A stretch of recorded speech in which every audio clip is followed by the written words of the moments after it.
Headline channel में स्वागत है। यहाँ हम ताज़ा तरीन खबरों और मुश्किल विषयों को आसान बनाते हैं। मैं हूं शशि और मैं किरण। आज हम बात कर रहे हैं भारतीय खेलों में महिलाओं की। मतलब पिछले कुछ सालों में जो नाम उभरे हैं, मैरी कॉम, पीवी सिंधु, मीराबाई चानू, कमाल है। हाँ बिल्कुल, दुनिया भर में नाम रोशन किया है। लेकिन ये जो चमक है, क्या ये पूरी कहानी है? क्या खेल का मैदान सचमुच बदल गया है महिलाओं के लिए? समाज की सोच, ये सवाल बहुत जरूरी है, क्योंकि देखिए, एक तरफ तो सफलता दिख रही है, ग्राफ ऊपर जा रहा है। हाँ, पर दूसरी तरफ जो मुश्किलें हैं वो भी उतनी ही असली हैं। आज हम इन्हीं सफलताओं, संघर्षों और सामाजिक बदलावों को गहराई से समझने की कोशिश करेंगे। चलिए शुरू करते हैं। देखिए, ये सफर आसान तो बिल्कुल नहीं रहा। अगर हम पीछे जाएं 1952 हेलसिंकी ओलंपिक्स, हाँ। 17 साल की नीलिमा घोष, भारत की पहली महिला ओलंपियन। सोचिए उस जमाने में, जब शायद महिलाओं का खेलों में आना ही बहुत बड़ी बात होगी। हाँ बिल्कुल, एक क्रांति जैसा। फिर आया साल 2000 सिडनी ओलंपिक्स। कर्णम मल्लेश्वरी, कांस्य पदक भारोत्तोलन में, वो तो इतिहास बन गया। हाँ, वो भारत की पहली महिला ओलंपिक पदक विजेता बनी और उन्होंने ये साबित किया कि महिलाएं शारीरिक बल वाले खेलों में भी पीछे नहीं है। सुना है उनकी माँ भी शुरू में खिलाफ थी। जी हाँ, उन्हें वो विरोध भी झेलना पड़ा। और उसके बाद तो देखिए, साइना नेहवाल, मैरी कॉम, पीवी सिंधु, साक्षी मलिक, मीराबाई चानू, लवलीना बोरगोहेन, लिस्ट लंबी है। मनु भाकर भी। हाँ, अनगिनत नाम है जिन्होंने अंतर्राष्ट्रीय मंच पर तिरंगा लहराया है। और सिर्फ पदक नहीं, भागीदारी भी बड़ी है। अच्छा? हाँ, जैसे खेलो इंडिया जैसी योजनाएं हैं, उनका असर दिख रहा है। 2014 से 2022 के बीच महिला खिलाड़ियों की भागीदारी करीब 35% बढ़ी है। 35%? ये तो काफी सिग्निफिकेंट है। बिल्कुल। टोक्यो ओलंपिक में 47% भारतीय दल महिलाएं थीं और पेरिस 2024 में यह अनुपात लगभग 50.50 तक पहुंच गया। 50-50, ये तो कमाल के आंकड़े हैं। हरियाणा जैसे राज्य को ही लें, जहां लड़कियों के खेलने पर 1000 पाबंदियां थीं। सोचिए, वहां शिफाली वर्मा का लड़कों के साथ क्रिकेट खेलना, या फोगाट बहनों का कुश्ती के अखाड़े में उतरना, ये अपने आप में एक जंग थी। बिल्कुल। और सिर्फ सामाजिक सोच नहीं, आर्थिक तंगी भी।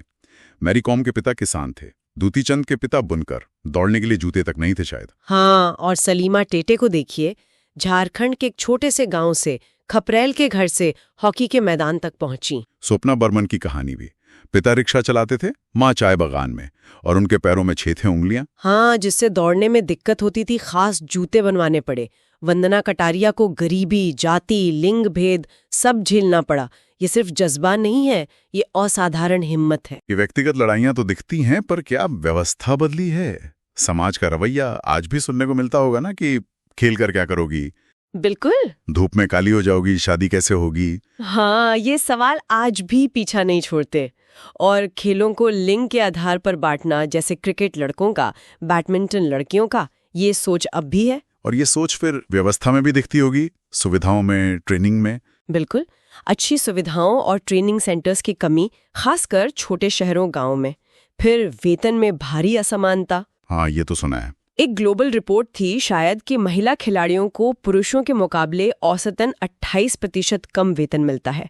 भारत में भी स्थिति कुछ ऐसी ही है। और मीडिया कवरेज, स्पोर्ट्स पेज पर तो ज्यादातर पुरुष क्रिकेट ही छाया रहता है। हाँ, वो तो है ही। एक बीबीसी सर्वे था, उसमें आधे लोग किसी एक महिला खिलाड़ी का नाम तक नहीं बता पाए थे। ये चौंकाता है ना? बहुत ज्यादा। और फिर स्वास्थ्य और सुरक्षा के मुद्दे, वो भी तो हैं। बहुत गंभीर। मासिक धर्म को ही लीजिए, एक स्टडी बताती है कि 80% महिला एथलीट इसके लक्षणों से जूझती हैं। 80%? और 82% मानती हैं कि इससे उनकी ट्रेनिंग प्रभावित होती है। लेकिन सिर्फ 10% ही इस बारे में अपने कोच से बात कर पाती हैं। सिर्फ 10%? ये तो संवाद की कितनी बड़ी कमी है। बिल्कुल। और फिर महिला एथलीट त्रय जैसी गंभीर स्वास्थ्य समस्याएं भी हैं। अनियमित पीरियड्स, हड्डियों का कमजोर होना, खाने पीने के विकार, ये अक्सर अपर्याप्त पोषण और ट्रेनिंग के दबाव से जुड़ा होता है। ये तो बहुत चिंताजनक है। और इसके ऊपर यौन उत्पीड़न और असुरक्षित माहौल का खतरा। 2023 में जो कुश्ती महासंघ वाला मामला सामने आया, हाँ, पहलवानों का लंबा संघर्ष, वो इसका एक उदाहरण है। यूएन की एक रिपोर्ट है, वो बताती है कि करीब 21% पेशेवर महिला एथलीटों ने बचपन में खेलों के दौरान यौन शोषण का सामना किया है। 21%? ये पुरुषों के मुकाबले दुगना है। जी हाँ, 2 गुना।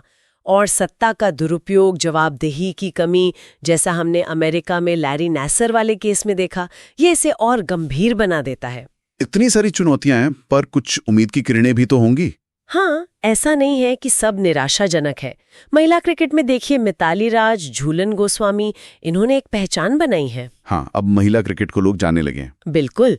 सरकार की पहलें हैं, जैसे खेलो इंडिया, फिट इंडिया मूवमेंट, इनसे जमीनी स्तर पर प्रतिभाओं को मौका मिल रहा है। ये अच्छी बात है। बिहार जैसे राज्य अब महिला एथलीटों के लिए खास स्वास्थ्य नीति बनाने की पहल कर रहे हैं। शायद देश में पहली बार ऐसा हो रहा है। अच्छा, ये तो बहुत सकारात्मक कदम है। और सबसे जरूरी, समाज की सोच धीमी है पर बदल रही है।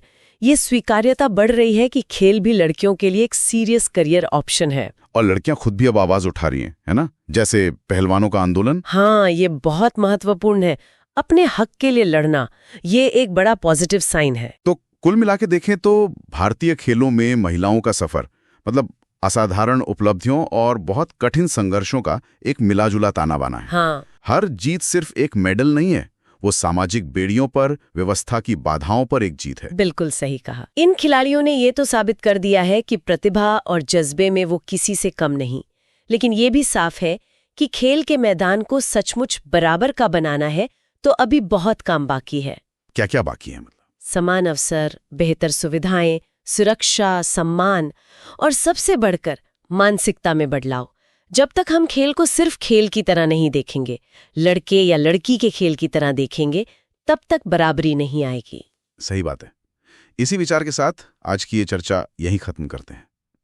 लेकिन एक सवाल मन में रह जाता है। हाँ, पूछिए। जब हमारी महिला खिलाड़ी अंतर्राष्ट्रीय स्तर पर इतना शानदार प्रदर्शन कर रही हैं, तो क्या घरेलू लीग्स में जमीनी स्तर पर उन्हें वो पहचान, वो व्यावसायिक समर्थन मिल पा रहा है, या ये सफलता अभी भी कुछ चुनिंदा सितारों तक ही सीमित है?